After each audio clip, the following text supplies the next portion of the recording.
zápasu. Takže čau, kolik lidi, to má nového sakra.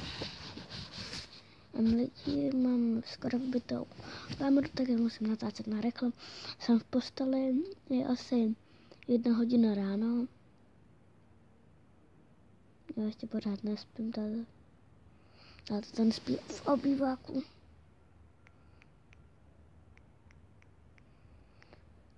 A nebo spát. Ale budou lidi. Teda budu natáčet celou noc jako.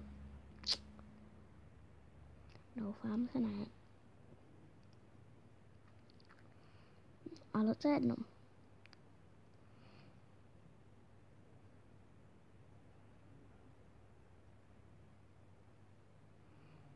Takže to bylo asi na mé dílu, takže já se musím a čau.